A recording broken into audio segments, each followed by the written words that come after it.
Hey guys, Assalamualaikum. Welcome back to the channel. Dalam video kali ini, kita akan kupas mengenai konsep ionic radii and also isoelectronic species. So stay tuned.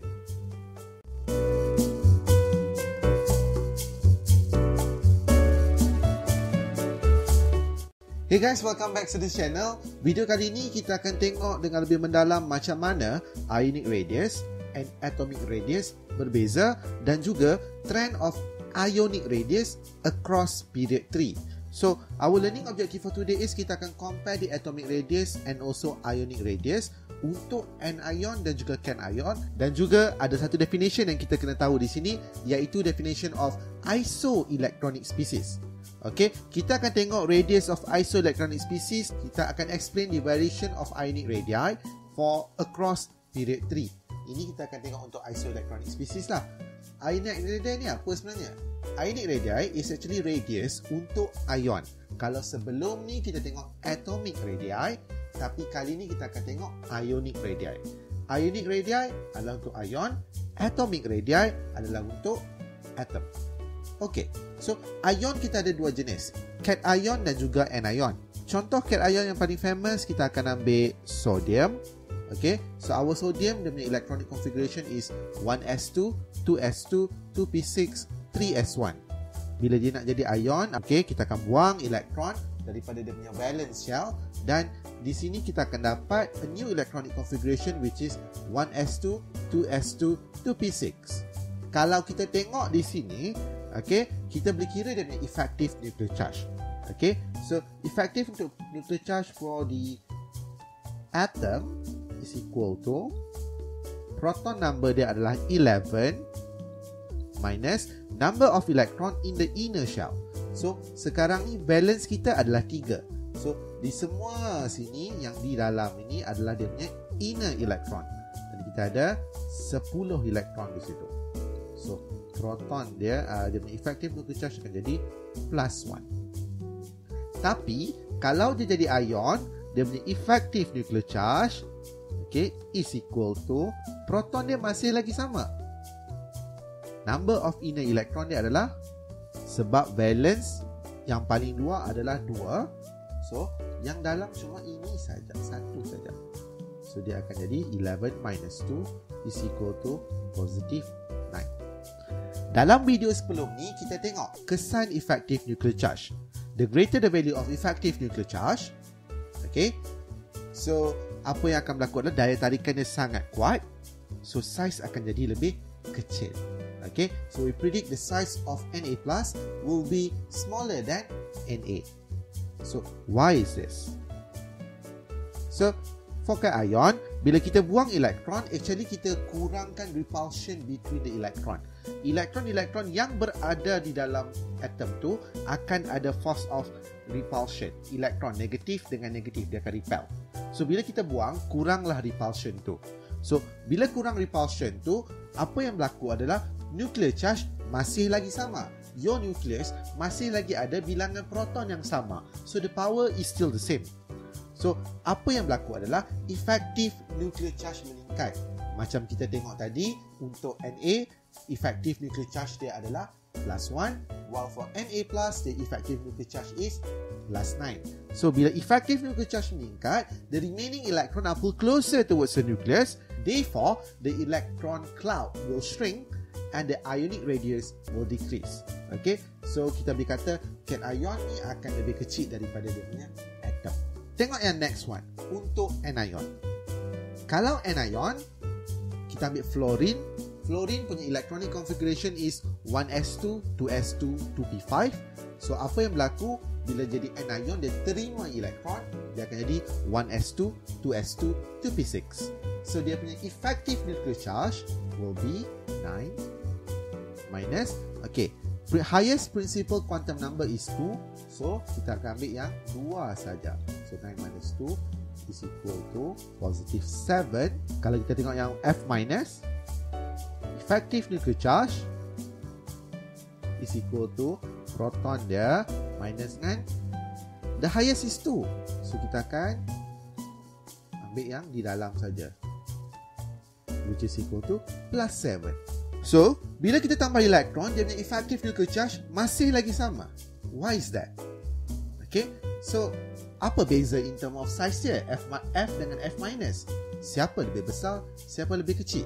So, the only things different here is F, dia ada 9 elektron, F minus ada 10 elektron. So, ini akan jadi kita punya talking point, kita punya discussion point. Kalau tadi kita boleh discuss according to effective nuclear charge, tapi di sini untuk anion kita boleh discuss according to the number of electron. Okay, bila kita nak compare something, tips. Bila kita nak compare something, cari perbezaan antara kedua-dua itu. Okay, so macam mana? Untuk anion, apa yang berlaku adalah kita akan tambah elektron. Bila kita tambah masuk elektron, akan wujudnya repulsion between the electron. Remember, elektron dengan elektron sentiasa repel. Bila you tambah elektron, dia akan makin repel. This repulsion akan menyebabkan the electron cloud akan expand, spread out. So, bila dia spread out, yang valence kurang rasa attraction dari nucleus. Bila dia kurang rasa attraction dari nucleus, outer orbital akan expand. Bila outer orbital expand, elektron are push apart, so the size dia enlarge. So, anion punya size lebih besar daripada dia punya atom.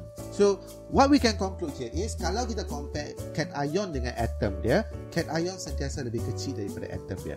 Contoh yang lain macam magnesium and magnesium 2+. And anion sentiasa lebih besar daripada dia punya atom dia. Contoh macam Cl dan juga Cl-.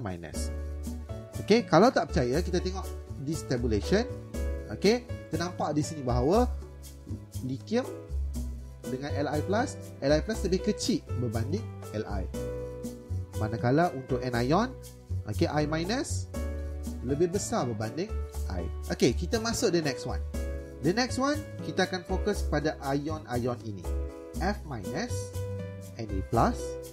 O2- dan Al3+. Kalau kita tengok dia punya electronic configuration dia, semua mempunyai electronic configuration yang sama. They have the same electronic configuration. This species is known as the isoelectronic species. Okay, ini adalah ion, so isoelectronic ion. Okay, dia punya electronic configuration sama dengan neon. So, kita boleh cakap all of these are isoelectronic with ion. Isoelectronic, I've been talking about it for quite some time. What is it? So, atom ataupun ion yang mempunyai electronic configuration yang sama dipanggil sebagai isoelectronic. Okay, iso bermaksud sama, electronic refer kepada elektron. Dia mempunyai bilangan elektron yang sama. Okay, kalau kita nak compare dalam satu isoelectronic species yang sama, lebih besar charge positif dia, lebih kecil atom ion itu, dan lebih besar charge negatif dia, lebih besar ion itu. Kenapa? Kita akan tengok satu demi satu. Consider this. Ini adalah isoelectronic species untuk elemen dalam period 3. Okay, sodium, magnesium, aluminium and silicon, and also phosphorus, sulfur and also chlorine. Okay, all of these ions, okay, adalah isoelectronic to each other. Okay, tapi kenapa ada perbezaan trend dia? Kita tengok satu demi satu. Kita dapati bahawa when we go across the period, size untuk cation dan size untuk anion tu makin berkurang. Kenapa? Ini disebabkan oleh proton number bertambah. Okay, tetapi number of electron remain the same. Bila proton number bertambah, number of electron remain the same, the effective nuclear charge is increase, the ionic radius to decrease. Okay, so kalau kita tengok di sini untuk sodium, magnesium, aluminium and silicon, okay, sodium proton dia adalah 11, magnesium 12. Okay, 1s2, 2s2, 2p6, 3s1 dan juga 1s2, 2s2, 2p6, 3s2. Bila dia jadi ion, apa yang berlaku adalah ini kita buang satu elektron. So ini akan jadi 1s2 to s2 to p6. Ini pun akan jadi 1s2 to s2 to p6. Dia punya effective nuclear charge is equal to 11 minus 2, which is plus 9. Dan ini 12 minus 2, which is plus 10. Okay, so bila effective nuclear charge dia bertambah, attraction dia jadi lebih kuat, so size dia jadi lebih kecil. Okay, so they are isoelectronic species. Kalau daripada P2 chlorine, kalau kita compare antara phosphorus dengan sulfur, phosphorus adalah 1s2 2s2 2p6 3s2 3p3, manakala sulfur 1s2 2s2 2p6 3s2 3p4. Bila mereka ingin menjadi ion, apa yang berlaku adalah mereka akan menerima elektron. Okay, phosphorus akan terima 3 elektron, so dia akan jadi 3p6. So dia akan jadi 3 minus. Sulfur pun akan jadi 3p6, so dia akan jadi 2 minus. Okay, mereka adalah isoelectronic. Tapi apa yang membezakan? Kenapa size phosphorus lebih besar daripada sulfur? Kita kira dia punya effective nuclear charge. So Zef is equal to 15 minus highest principal quantum number is 3, so semua dari 2 akan berada di dalam. So kita ada 10 elektron di situ. Plus 5. Ini sama juga 16 minus highest principal quantum number is 3, so semua ini akan berada di dalam. So minus 10, which is equal to plus 6. Apa yang kita dapat simpulkan di sini? Kita dapati bahawa makin kita besar charge dia, makin kecil dia punya effective nuclear charge. Bila makin kecil effective nuclear charge dia, the attraction akan jadi lebih lemah. Bila attraction jadi lemah, size jadi lebih besar. Sebab itulah size dia makin lama makin berkurang daripada phosphorus, sulfur and chloride. Okay. Now, kenapa ada perbezaan di sini?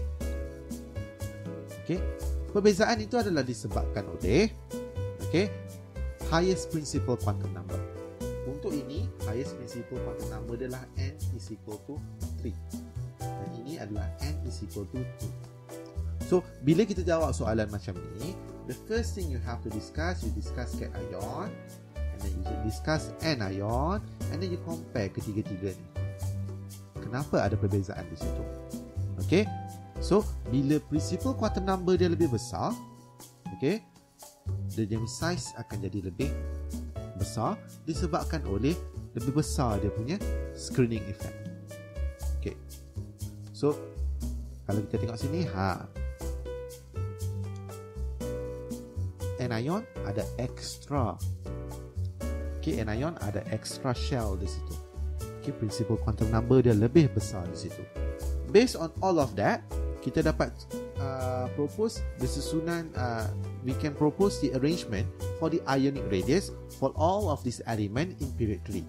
Nampaknya yang paling besar adalah P3 minus, followed by S2 minus, followed by Cl minus, and then Na plus, Mg2 plus, Al3 plus, and Si4 plus. Itu adalah susunan dia. So dalam video kali ini kita dah tengok how does cation berbeza dengan size atom dia, dan juga anion berbeza dengan size atom dia. Okay, yang kedua kita tengok macam mana trend of isoelectronic species punya ionic radius across period 3. So I hope you really understand this. Remember, untuk cation kita guna Zef, untuk anion kita guna electron-electron repulsion, dan isoelectronic species pun kita guna Zef juga. So effective nuclear charge is your go-to explanation for this chapter. Okay, I hope really enjoy this video. Okay, so dalam episod akan datang kita akan bincang mengenai konsep ionization energy. Alright, ingat ya, bila kita belajar ni memerlukan keikhlasan hati, dan bila kita hati ikhlas, pembelajaran itu akan jadi lebih mudah. Alright, see you next time. Assalamualaikum. Bye.